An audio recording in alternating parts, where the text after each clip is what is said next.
Welcome back, fellow armchair generals. This is Gamer1745 here with my continuing playthrough of Hearts of Iron 4 with BlackICE. Okay, let's keep this going. Okay, thanks IKB. You have a good day.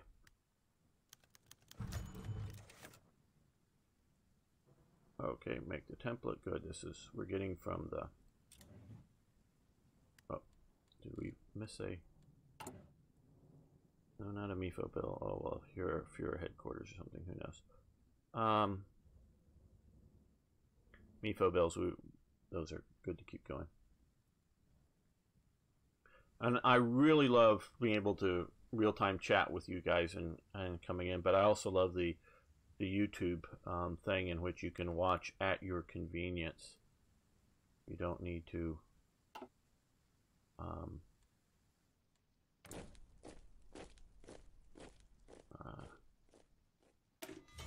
okay, so now we have a good motorized divisional template versus what our other forces here are. The 2-dot partially motorized or something.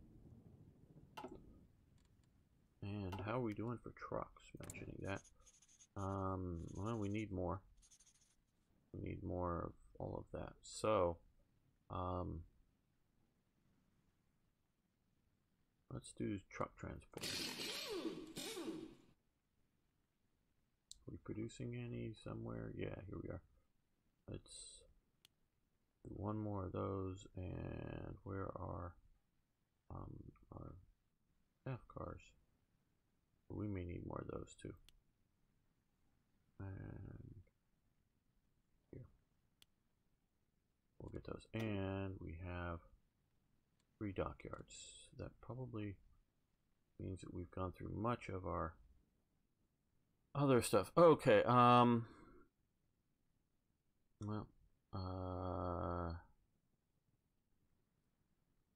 let's get that and then this completed.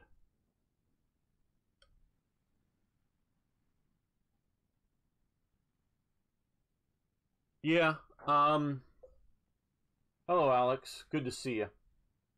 It was sort of an interesting course, but like I say, it was a bad professor, and I didn't like his style. But they definitely went into the... It started in, you know, colonial era, dealing with the South.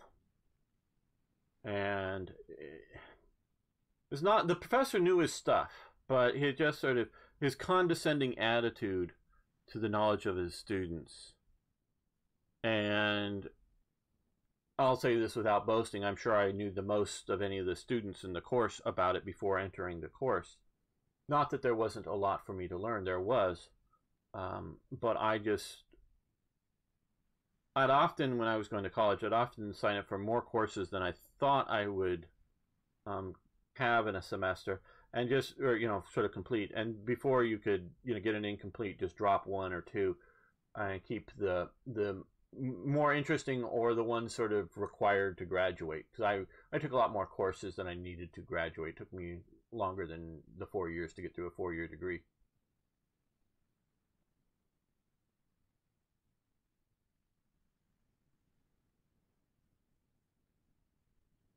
Well, yeah, religion was used to justify slavery. You're right, and that comes from, as you sort of say it, the Abrahamic religions. But you can see it in Buddhism, and you can see it at least in my understanding of Buddhism or my understanding of Hinduism, the caste system, which isn't quite slavery, but sort of, kind of. But you do see that in the early, what I would term the Old Testament. So, you know, they used all kinds of things to do so. It just, the world, the way, slavery was the norm in the world.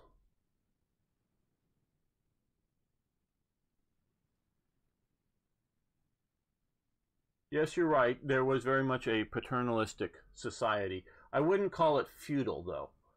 Feudal, I sort of understand what you're saying, but I would call it the South a paternalistic society.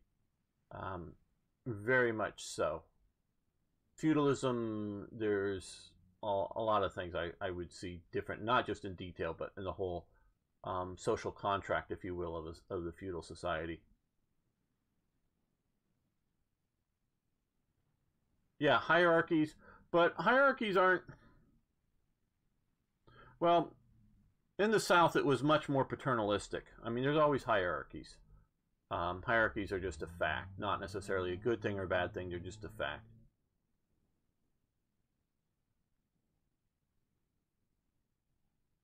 Not, yeah, much more pre-Civil War. Well, yeah, but I just don't see feudalism. Um, and I know I remember a good friend of mine when I was trying to describe uh, traditional Scottish Highland culture and used the term feudal, and he berated me for that as and I agreed with him. It isn't feudalism, but it is a hierarchical society in which both the people on top and the people on the bottom both have sets of rights and sets of duties. That I don't see any of that of any formality levels in the American South. So I don't quite see things getting into feudal. No, not Buddhism. I was thinking caste system in Hinduism. But Buddhism, there is most assuredly slavery.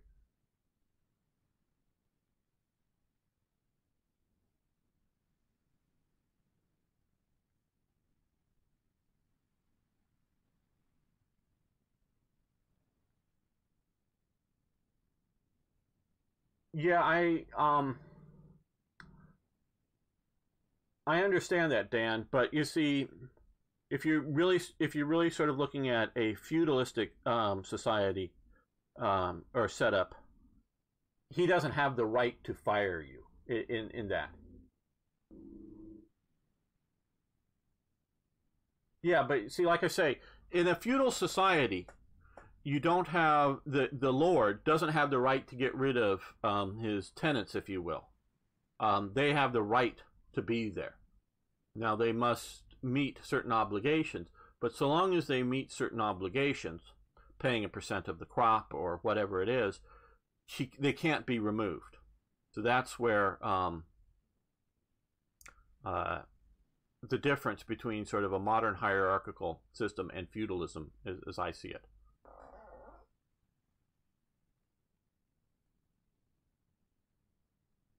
Yeah, and in a feudal society, you can't leave either. You can't leave, and he can't get rid of you. That's sort of the difference with between feudalism and what you're describing.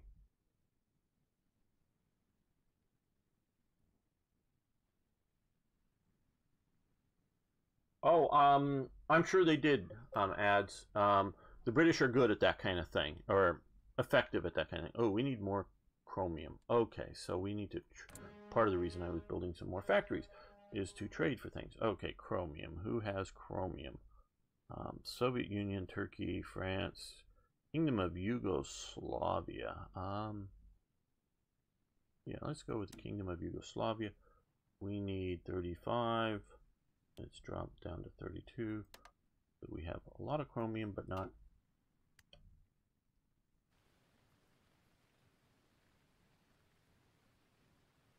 Well, see, and that's sort of the difference. You're a free man versus a serf. Um, there were people in the Middle Ages, and in which I also know about sort of the Celtic clan structure that were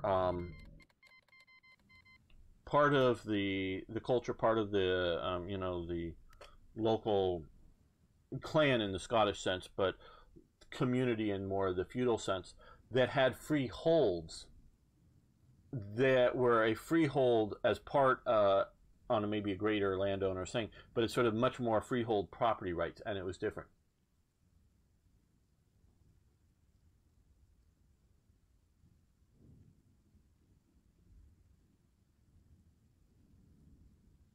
Well, you're right, Alex, and that's why I'm saying paternalistic. It is a very, very paternalistic society. And not just paternalistic in that it's a male hierarchy, it was, but it's this a paternalism, if you will, of social relations to get whether jobs or benefits or whatever. It's sort of who you were and who you knew within that society, and that determined a lot of stuff. So I'm sort of using paternalism in that sense, not in the gender specific sense.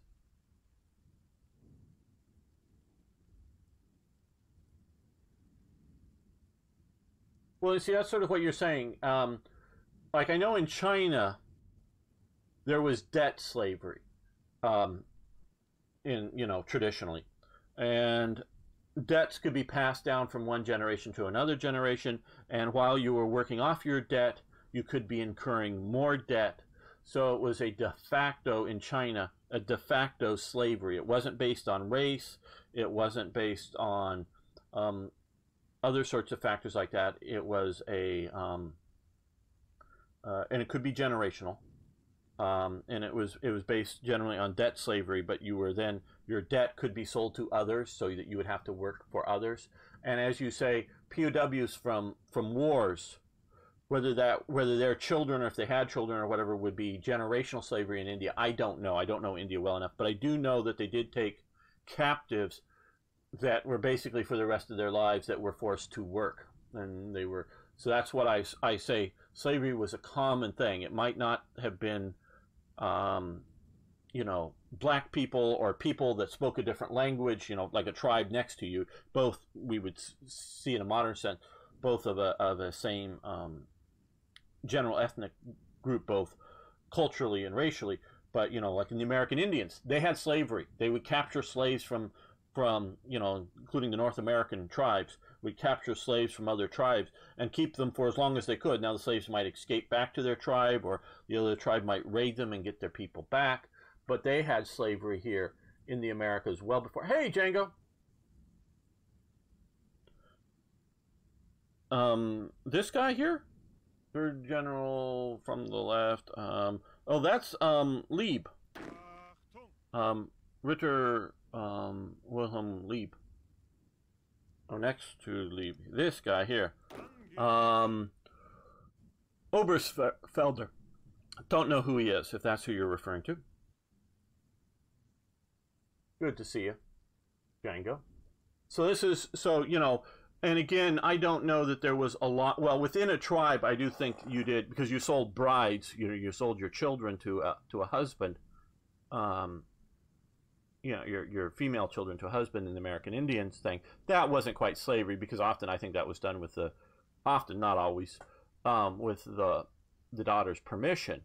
But so I'm sure that maybe as a bride price for you may instead of turning over a blanket or horses or something. Obviously, horses only come in after the arrival of the Europeans. But turning something over for a dowry for a bride very well might have been a slave. So slavery was common in man's existence. And it was common in Europe prior to the Christian era, in that, Rome, but not just Rome, it was the Celts, it was the Germans, it was, name your group of people, the Carthaginians, they all had slaves. So slavery was a common fact within humanity for most of humanity's civilized existence.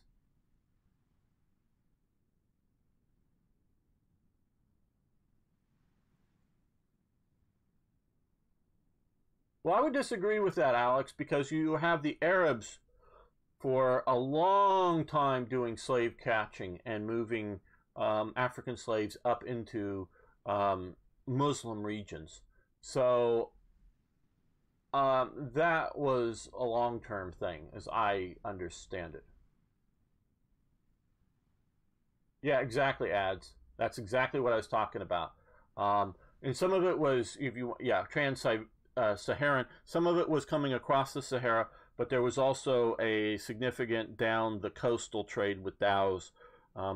Zanzibar was a major slave outpost that was basically Arab held until the British came over and stopped the slave trade via it and turned it into a sort of an island colony. And yeah, the South and the Caribbean and Brazil and other parts become the sort of classical modern day that we understand, and we view slavery through those terms. You know, Europeans buying Africans generally from other Africans and taking them to you know, the Americas. And that is that institution. It's a bad institution, but you know, we have lots of Arabs raiding Europe, including raiding up into Britain, taking slaves.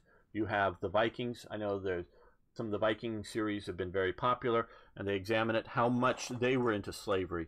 I think about, they consider about, because I watched some documentaries recently on this, about a third of the Scandinavian population during the Viking era were slaves that were captured primarily outside of the Viking territories or cultural groups. And so it was a very, very common thing.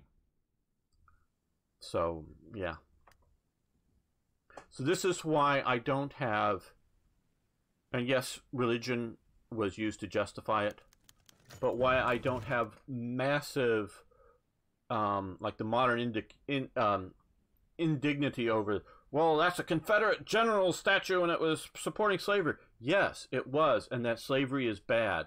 I'm not trying to defend slavery or saying slavery is okay, but it was just the way, the human condition that these people grew up in and knew and understood, and they were coming to the Enlightenment in the South only slowly, that this was a wrong thing. So I don't blame them for fighting to hold their traditions.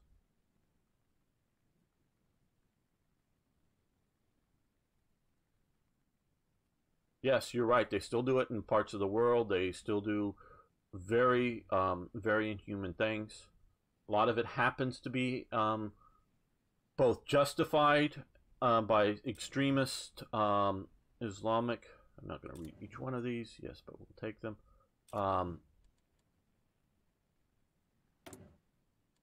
Extremist Islamic viewpoints, and they are in there. So, and you're right, it's common in Afghanistan, Dan, and so it's not a good thing. And so this is why I don't have the modern day social justice warriors heartburn over Confederate generals, because they were just defending the world they understood. Even if the world is wrong, that world is bad, that was the world that they understood. And that is, I put as being different. This is where I think yesterday on I think it was episode 5 of the current Hearts of Iron 3 series, discussing with somebody, big long discussion if one of you want to go read it, back and forth, social justice warriors and things like this, and comparing them with the Nazis and whatever.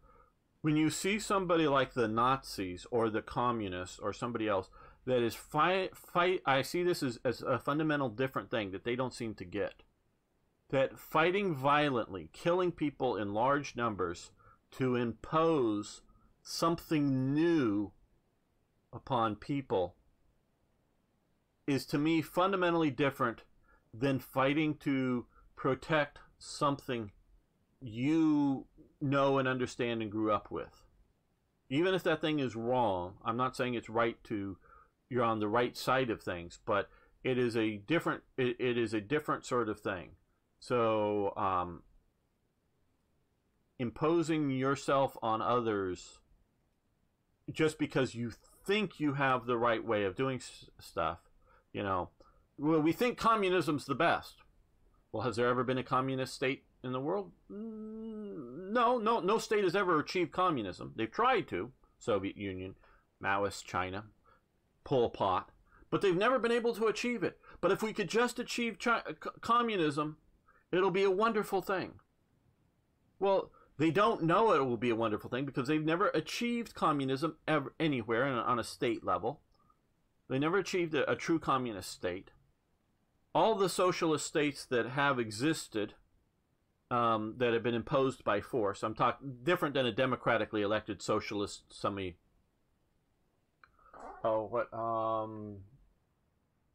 allow. Oh, good. Thanks, Django, for doing that.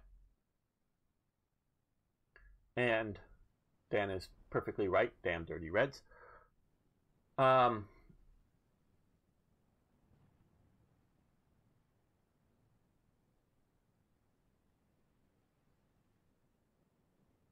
So yeah, and yeah, Twitch can be silly. They are social justice warriors, but they seem to be a little more open to free speech and different thought ideas than YouTube. And I have met some of the programmers and talked to some of the programmers that program the Twitch settings. I went to the Twitch convention and I talked to a few of them. So that was just brief conversation, but I heard their lectures as well. So I know they're social justice warriors. I know who the people, literally and figuratively, I know who the people that are running, building, and operating the back end of Twitch. I don't know any of those people on YouTube, but I do actually know names and faces, people. Not that they would remember me, even though I talked to them for 5 minutes or something, or 2 minutes, or whatever it was. They probably wouldn't remember me. Just one of the many faces at the convention that chatted with them. So yeah. So you again with communism is that it's never been achieved. All of the states that are trying to achieve it by force have been miserable failures, have oppressed humanity greatly, and trying to build the new human, the new thinking human, and have killed more than 100 million people in the 20th century. So that's why I see communism as so evil, is because you are trying to impose it on some other group of people through the use of violence, and we don't know that it's a good, workable, practical thing. Where trying to think here. Okay, the British monarchy as of the start of the 20th century, and we're going to exclude their colonial practices ads, so this is not talking about their empire building, but British governance of itself, of the British Isles, which includes Ireland at the beginning of the 20th century, so it is pseudo-colonial, but it's a practical, working, governing human institution. Of course, it gets better through the 20th century, status and society develop and get better. So things get better. But starting at the beginning of the 20th century, we know it works. It works within the world. So committing violence to defend the state, in my opinion, is justifiable. Now, is that worth committing millions of deaths to defend it? I don't know about that. Is it willing to commit some deaths? Absolutely. Now, on its imperialism, this is where ads will probably disagree with me, but let's just take an extreme example. And I know this is supposed to be Hearts of Iron 4, but we're having fun talking about this. Let's just, pick somewhere out here in New Guinea. There's cannibals out here. And let's just say the tribe that controls this province, they're cannibals. And you go, well, but does imperialism have the right, an imperialist, whether it's a modern American-style imperialism or 19th century British imperialism, whatever sort. But does imperialism have the right to come in and kill some of the cannibals to stop them from being cannibals? Well, let's say this tribe over here are not cannibals, but they keep getting raided by the cannibals and eaten. Well, I do believe that there is a moral duty to try to stop massive inhumanity of man. Now, how far should that go? Does that mean that India, a great civilization, should be invaded because it's morally wrong? No. Now, in a practical sense, it was weak, so stronger European powers invaded it.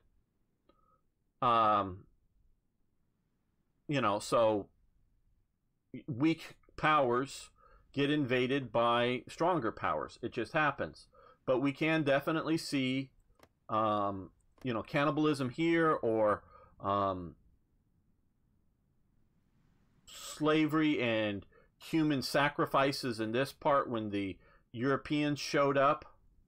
And sure, they want to impose, the Inquisition and impose Catholicism on these people and do so via violence.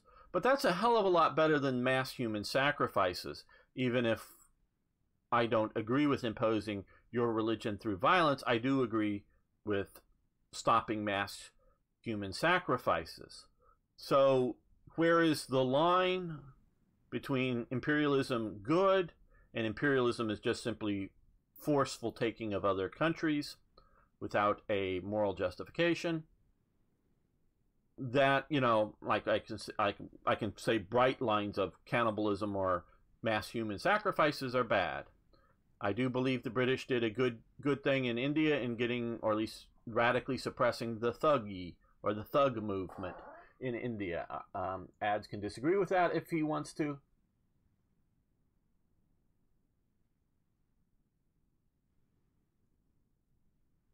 Yes, they are trying to. Yes, absolutely, they are trying to spread a newer system, but they are also spreading a system that has been reasonably well working. That's my point. Is that they're like, okay, we're British, social Christian, whatever you want to call the culture of Britain at the time, and we're going to impose that on the cannibals because the cannibals are just entirely wrong. Ha! Good one, Dan. Good one.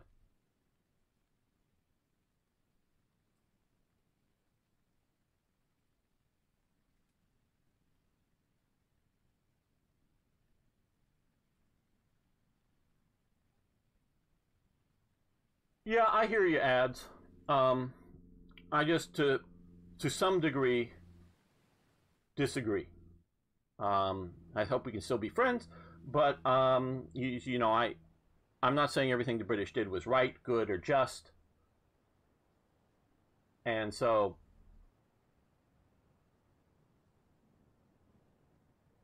it's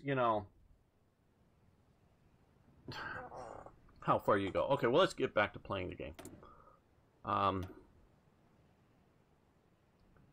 Let's do aircraft factories. I am a structural player first.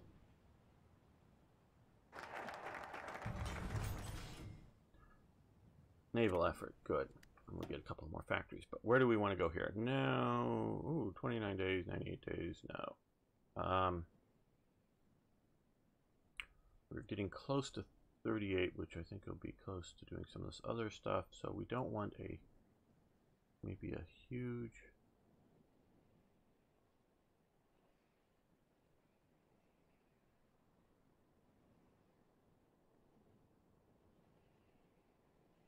Okay, formation fighting and Federation initiative. Let's look here, because some of these things... Okay, we are dive bombing ground direct support. Fighter formation. Okay, so if we do this now, it'll be a good thing. This is something you sort of need to keep in mind when you're looking at these, because see, right now this is a 20% to, because they're mutually exclusive to those things for 29 days, so that would help that out. But if you wait, then it won't do any good. So we'll do that now. And we have more.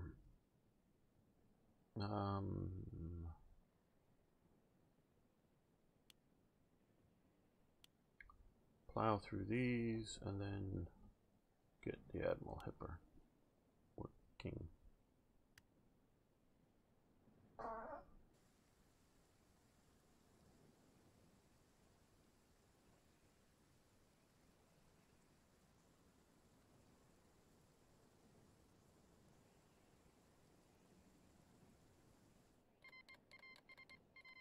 Well, I just have to disagree with you, Alex. Um, and maybe it's my cultural viewpoint that I would rather live and work and exist in a British society than in a cannibalistic society. And so I do believe in some level of do-goodism. Doesn't mean the U.S. should be the world's policeman and be involved in every conflict or thing. In fact, I don't think they should be. But I do believe that at some point, groups of people are just behaving so badly that the world needs to take action against them. And it can come down as simple as, even if, let's just hypothesize this. Hitler thinks Britons are fellow Aryans and are all right. Okay, let's just say that. And he likes the British Empire, which I think those things are generally speaking true. So Hitler likes them. But Hitler's going to, so Hitler, if he wants to fight France and he wants to take over Poland and wants to expand Nazism and all of its evils east over the generations. He wants to do that. And if Britain was somehow assured, well, Nazis will never attack Britain. They'll let Britain just be and do. Should Britain fight to stop the Nazis, because the Nazis are evil, and they're not only evil unto themselves and their own population, they may not see the Jews as their population, but they were, as well as other peoples. They did lots of euthanasia, if you will, but lots of killing of defective and other peoples, people that were just useless eaters.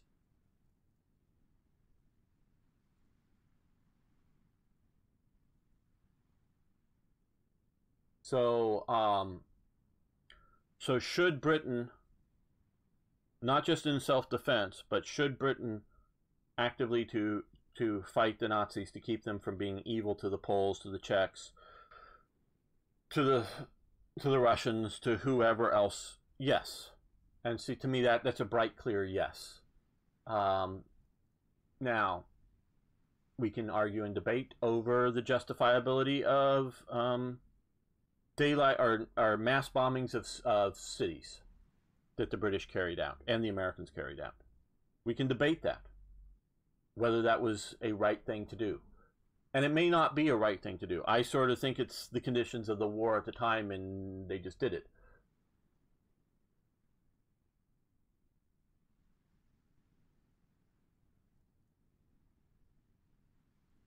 I agree with you there, Ads. If a culture collapses, it doesn't work.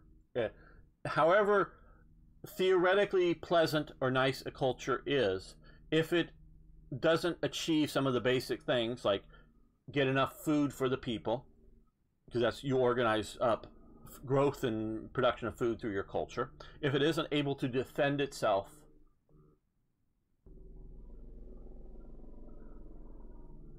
they need to, it's going to fail. I do agree with you there. And assimilation is a bit different, but still, you're talking fine lines.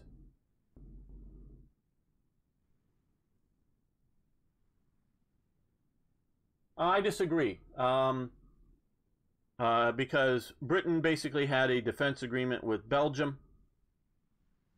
Imperial Germany violates Belgium's territory, so Britain gets involved in World War I.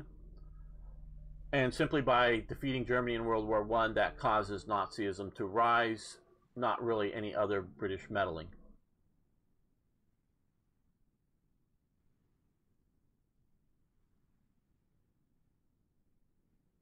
I disagree with you there again, Alex. I've seen some very good documentaries on do-gooders of the 19th century and what they were doing. Ian Hillslip is the presenter. You can find the stuff, I think, on YouTube. They're British, documentaries on 19th century do-goodism. that these are very recent, within the last 10 years or so, that were made, so they're very sort of modern, looking at the 19th century. So I think I agree with Django's position there on it, that there was a lot of pure do-goodism. There was also, you know, imperial power plays too, but that it wasn't just that. There, in Britain more so, because we look at the hellhole, and I want to call it the hellhole of the Belgian Congo, not maybe so much in 1937, but in 1910 or whatever, or before, the way before the Belgian government takes over because originally, and again I may have some of this wrong in detail, but originally the Belgian Congo was sort of a private possession of King Leopold and the people that were running it, and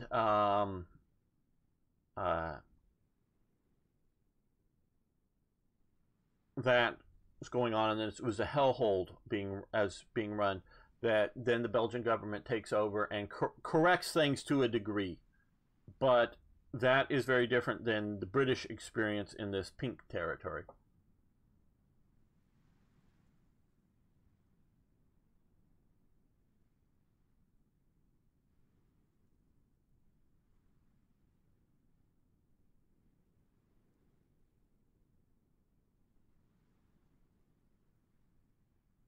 Well, no, Alex, you are wrong about that. Britain did not invade India. The British East India Company collected minor trading agreements and outposts, and then over time, through alliances with locals, that the locals voluntarily, the local was, hey, I'm being attacked by these other guys, do you want to help me out? And they got into bed, if you will, metaphorically, with the British East India Company, and they only took the parts they needed and then set up puppet states, as well as allowed other independent Rajas, or whatever you want to call them, and I'm sure Ads knows this better than I do, but he knows I'm generally right on this. And so the British East India Company was sort of managing India until the Indian Mutiny, and then, and as the aftermath of the Indian Mutiny, and only then, after great commercial involvement, does Britain, the British government, take over India as a colony. But even huge parts of India are not British governed or ruled. They are independent of themselves within it, so long as they didn't disturb the overall British Empire in India. So they did not colonize to spread their civilization. That is a invade India. That is an after the fact situation.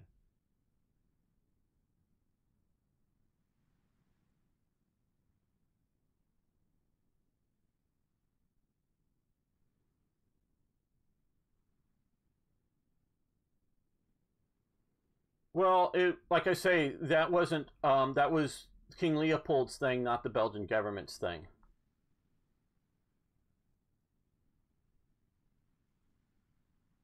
So yeah,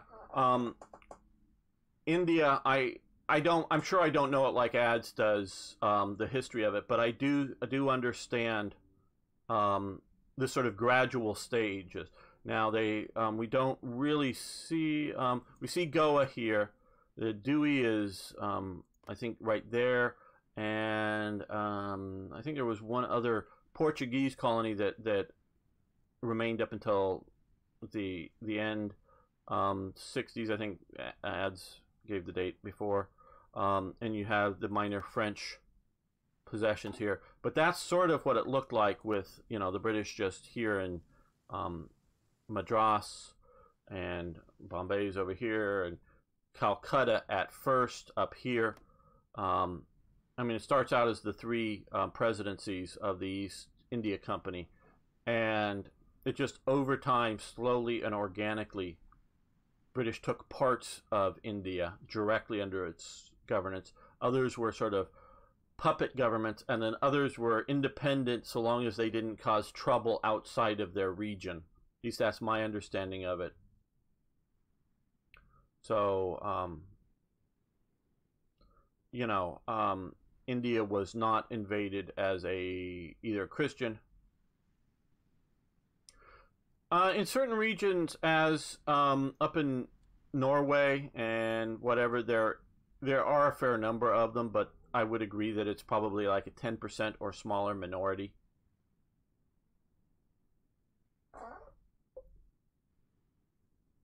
Oh, Dermitzel, good to see you. Things are going well. We're just sort of interrupting my playthrough of Hearts of Iron 4 to talk culture and imperialism and other fun topics. Let's see. Okay. A little bit more back to the game. Okay.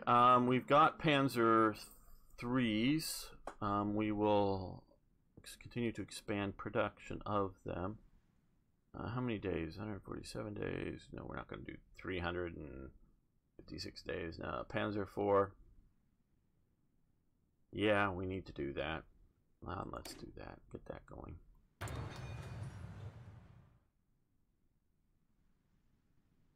Absolutely. That's you're saying it a little much more succinctly than I am.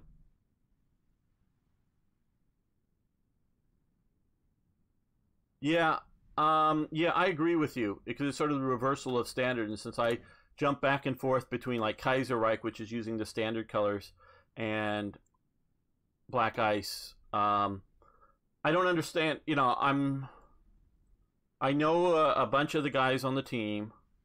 I consider myself part of the BlackICE community, but not one of the developers by any means. So I don't know what's going into their thinking on some of these things. I made a rant video today earlier that I'll be releasing about some of the BlackICE stuff, and it comes from love of their work, not hate. So I do rant about a bunch of stuff I don't like that they're doing.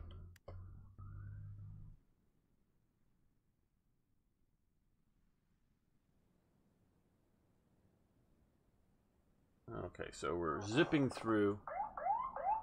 Police are going by. I don't know if you hear the siren.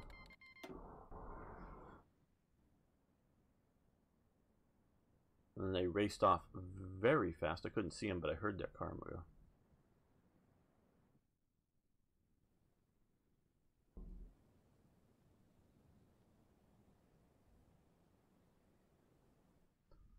So, well, let's... Okay. Jagdschwalder Doctrine. Good. We got that. Knew that was going to be pretty quick. Okay. Alt fighters. Jagdschwalder fighters. Hankel versus 109. Okay, so let's... This is just 9 days. 50% research bonus. 25%. Let's look at... From over here. Okay,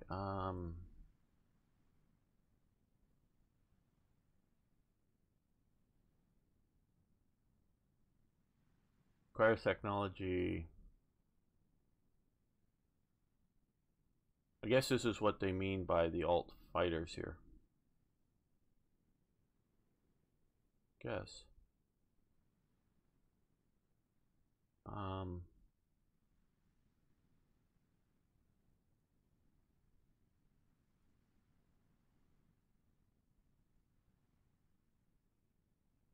Now we're gonna go classic stuff.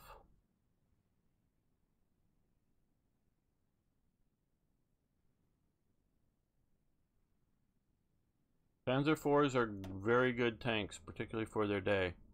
Yeah, we're gonna do that just 9 days.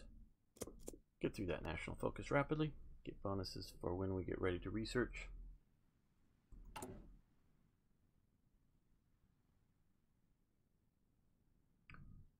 And what will come up very shortly in 38 will be the ability to do another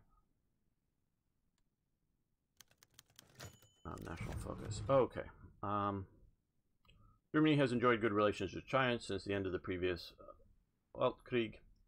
Despite the loss, let me pause this. Despite the loss of our Chinese possessions, The German military mission has been present in China for a number of years, and Alexander von Falkenhausen has made great progress in reforming parts of the Kuomintang army. It's naturally of some concern to the Japanese, given their present war against China. They are demanding the immediate withdrawal of German support of the Chinese. Are they at war right now? Yes, they are. Okay, and they're actually doing pretty well. But I forgot about this. Right, honestly, we're gonna recall von Falkenhausen.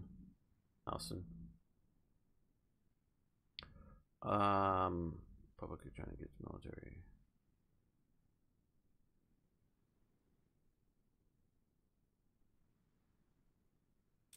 So we'll recall him. Let the Japanese die. Because of that recall of German support, Germany was the primary, or the biggest at least, seller of military equipment to the Republic of China up until this point. Primary trainer. Then the Soviets come in to prop up the Chinese government.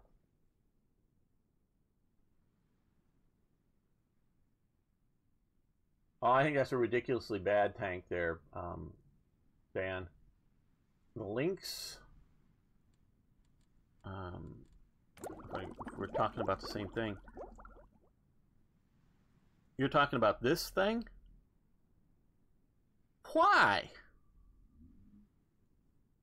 Why? Why build a heavy light tank? Why not just build more Panzer IIIs or Panzer IVs? Why build this thingy? I mean, it may be a good technical achievement, but I don't get its person. Okay, if you're just looking at cuteness and coolness of a vehicle, okay, fine. I'll grant you that. But if you're talking about effectiveness, cost versus effectiveness, the most ridiculous thing, which they don't have here, but is a heavy Panzer I. They actually, at late 40 or something, they make a prototype, basically one-off. It's a Panzer I, and it basically has enough armor to stop a 75mm gun on it. Still just has its 2 machine guns, but it's super heavy and slow, and so they just made, I don't know what the hell they were thinking of, why you would keep wanting to keep building Panzer Is, but needing to up armor them so much that they're, you know, heavier duty than the R-35 tanks.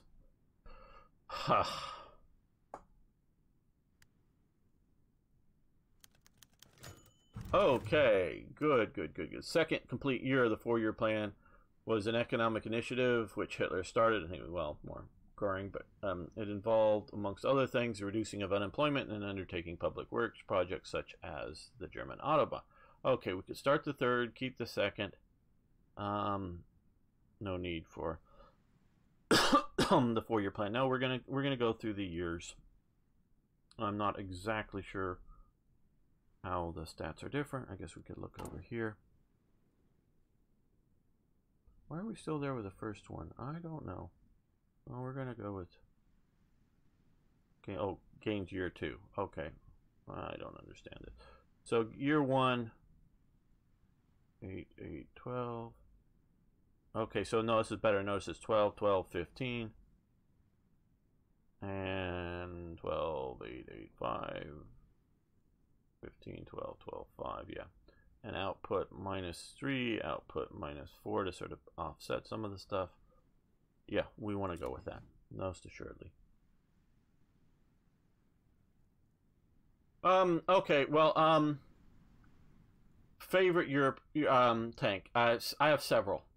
The best tank of World War II is the Centurion, the British Centurion. Just barely makes it into combat at the end of 45. It's like there for 20 days or something before the end of the war. It's the best tank.